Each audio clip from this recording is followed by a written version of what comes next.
Zootopia? No, it's Funtopia. 안녕하세요. 펀한 나라 제니퍼의 펀토피아에 오신 여러분을 열렬히 환영합니다. 일상에 지친 여러분, 펀토피아에 오셔서 제니퍼의 즐거운 이야기로 재충전하시기를 바랄게요. 조선을 배경으로 하는 많은 영화나 드라마가 있어요. 이들 작품에서는 조선은 아름답고 낭만적으로 그려져 있죠. 우리나라 화폐는 어떤가요? 우리나라 화폐에 있는 이황, 이이, 신사임당은 모두 유교와 관련 있는 인물들입니다. 어느 나라에서는 화폐에는 그 나라의 대표 인물들을 그려놓죠. 우리나라 화폐에 있는 인물들도 역시 우리나라 역사 최고의 인물들이겠죠? 그렇다면 유교가 우리나라 전통이자 자랑스러운 문화유산이 아닐까요? 그럼 여기서 질문 하나 드릴게요. 우리가 알고 있는 조선은 어디까지가 판타지고 어디까지가 진실일까요? 시작에 앞서서 아직까지 펀토피아 구독자가 아닌 분께서는 구독 버튼 꾹 누르셔서 펀토피아로 어서 들어오세요. 뻔한 이야기, 유익한 이야기로 여러분의 피로를 싹 풀어드리겠습니다. 바로 시작할게요. 지금 대한민국은 옛날 조선시대와 비교할 수 없을 정도로 놀랍게 변했습니다. 하지만 대한민국 국민들의 정신으로 들어가 볼게요. 우리의 정신을 지배하는 것은 무엇일까요? 서양적인 가치체계일까요? 아니면 동양적인 가치체계일까요? 여기서 서양적 가치체계는 한마디로 기독교적인 합리주의라고 할 수 있을 것이고, 동양적인 가치체계는 유교적 사고방식이라고 할 수 있을 거예요. 저는 대한민국 국민들의 정신을 지배하는 것은 여전히 유교적인 사고방식이라고 생각합니다. 제가 왜 이렇게 생각하느냐 하면 두 가지가 있어요.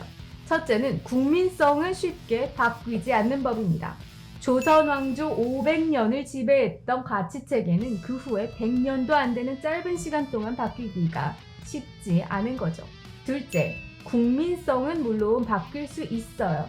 그렇지만 그것은 국민 모두의 철저한 각성과 변화의 노력이 있을 때 가능한 건데, 우리나라에서는 유교에 대한 비판이 이루어지지 않았기 때문입니다. 그렇다면 중국과 일본은 어떨까요? 1910년대 초 중국을 대표하는 지식인이었던 후스는 우리는 어느 길로 가야 할 것인가 라는 글을 통해 유교의 폐해를 조목조목 나열한 뒤에 완전한 서양화를 주장했습니다.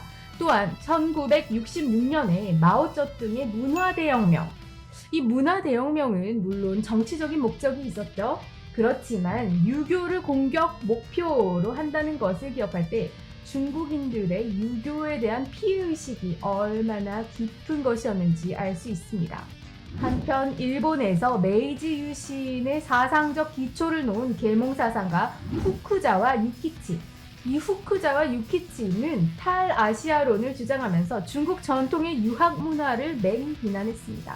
후쿠자와 유키치는 동아시아의 정체는 이 유교의 폐쇄성에 있다고 봤어요. 그는 크게 세 가지로 유교의 폐단을 지적했습니다. 첫째, 유교는 권위에 대해서 맹종하고 비굴하고 당당하지 못한 개인들을 양산한다. 둘째, 유교는 개인의 자주성과 독립성을 결핍시킨다.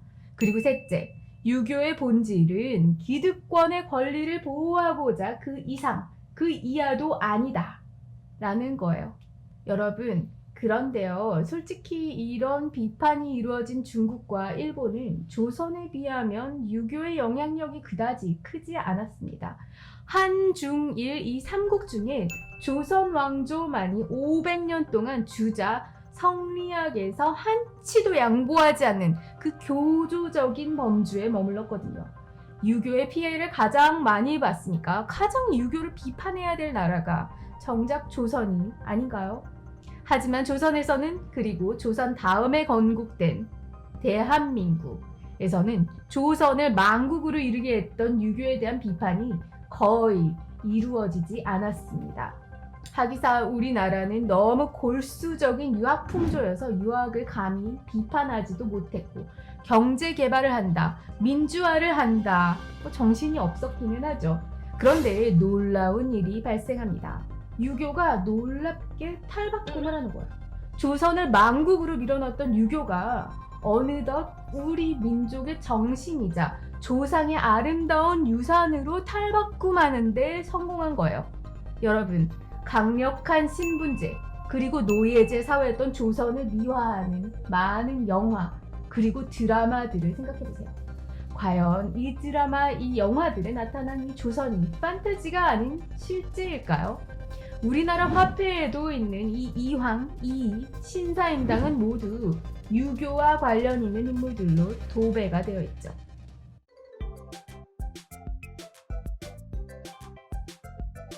저는 개화기 때 조선의 선각자라는 사람들이 동도서기, 가치관을 지니고 있었다는 말을 듣고 정말 마음이 좀 안타까웠어요.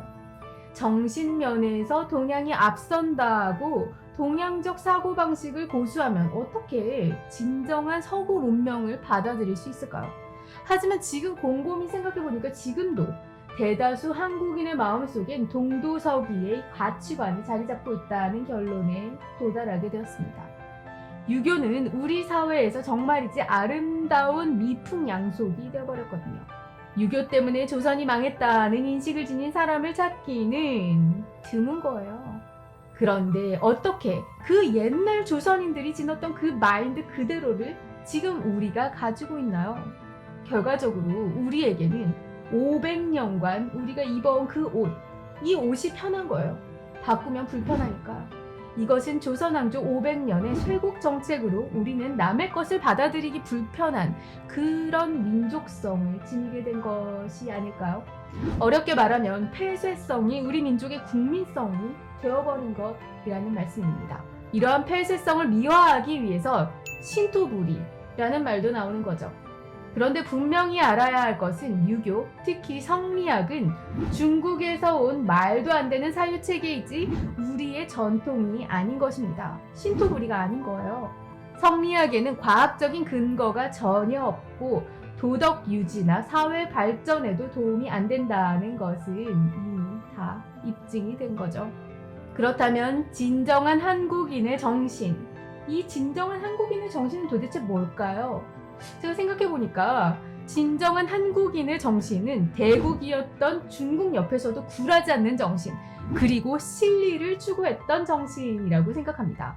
이황 이이이가 아니라 동아시아 최대의 해상 네트워크를 구축했던 장보고, 이 장보고와 같은 인물이 우리의 모범이 되어야 합니다. 진정한 한국인의 정신은 국난의 상황에서 화랑이나 이순신 장군이 보여주었던 그 호국 정신입니다. 저는 우리 민족이 이러한 진정한 대한민국의 정신을 바탕으로 서구의 장점들을 흡수해야 한다고 생각합니다. 탁월한 사유의 시선의 저자인 최진석 교수는 이 서구 정신을 다음과 같이 평합니다. 동양은 서양의 과학기술만을 받아들이면 발전하는 줄로 알았다. 하지만 발전 원동력은 제도였고 그 제도의 근간은 철학, 사상, 문화였다. 철학적이라는 것은 철학적인 높이의 시선을 가지는 일이다. 우리가 내면의 서구화가 이루어지지 않으면 서구의 흉내내기에 그칠 수 있다. 그리고 그는 서구의 정신을 5가지로 요약합니다. 첫 번째, 막스 베버가 지적한 대로 프로테스탄티즘에 근거한 직업 윤리. 두 번째는 베이컨의 경험주의에 근거한 과학적인 탐구 정신. 세 번째는 데카르트의 이성적 사유에 근거한 합리주의. 네 번째, 헬레니즘에 근거한 개개인의 자율성에 대한 존중과 창의 정신. 다섯 번째, 헤브라이즘에 근거한 신적 권위에 대한 두려움과 순종. 이러한 서구 정신의 우월성은 근현대사를 통해서 입증된 것입니다. 유교의 영향을 받는 나라들이 하나 둘씩 힘을 잃게 될 때 이러한 서구 정신으로 무정한 나라들은 세계의 주역으로 등장하게 된 것이죠. 바야흐로 서구 정신이 주도하는 시대는 향후 수백 년은 더 지속될 것으로 보입니다. 전 한국인들이 조선을 망하게 했던 유교에 대한 집착에서 이제는 벗어나서 폭넓은 마음으로 서구 정신을 받아들여서 진정한 내면의 근대화를 이루게 한다고 생각합니다.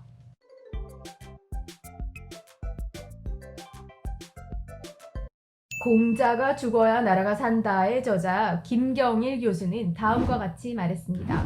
그 현란한 수식어에도 불구하고 공자의 도덕은 사람을 위한 도덕이 아닌 정치를 위한 도덕이었고 남성을 위한 도덕이었고 어른을 위한 도덕이었다. 때문에 공자의 도덕을 딛고선 유교 문화는 정치적인 기만과 위선, 남성적 우월, 젊음과 창의성의 말살, 그리고 주검 숭배가 낳은 우울함으로 가득 찰 수밖에 없었다.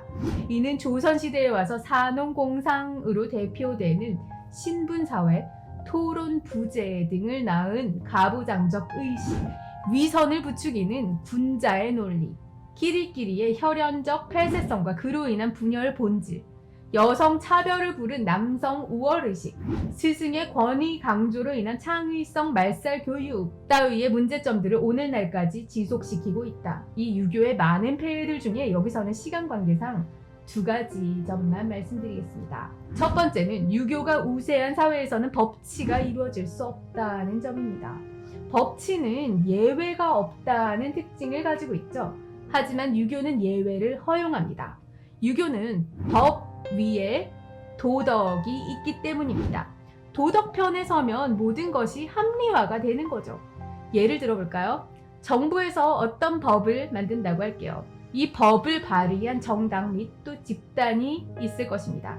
그리고 이 법을 만든 이유가 또 있는 거죠. 그렇다면 이 법을 만든 집단은 도덕, 즉 대의 명분을 거머쥐게 됩니다.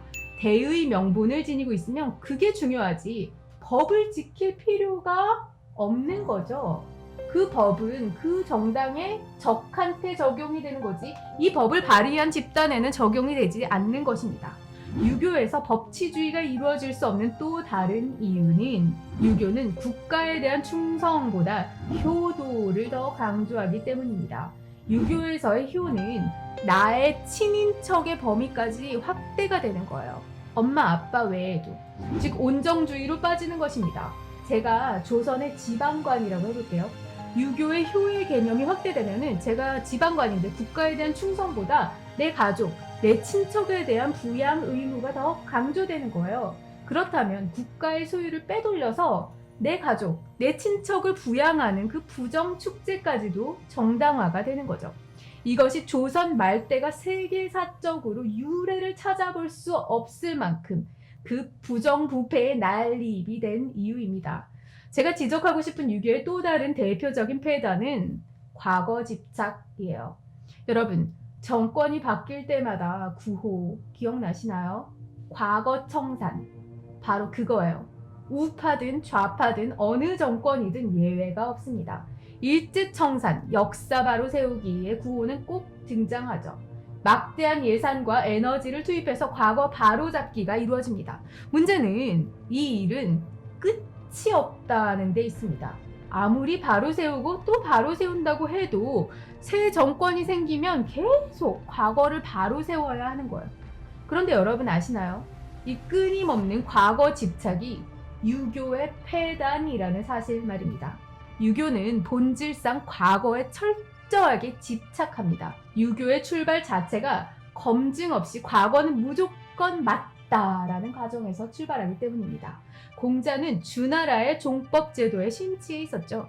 그는 주나라의 종법제도가 완벽한 것임을 강조하기 위해서 은나라의 모든 역사적, 정치적인 사건들을 점차 아름답게 미화시키기 시작합니다. 공자는 다음과 같이 말했어요.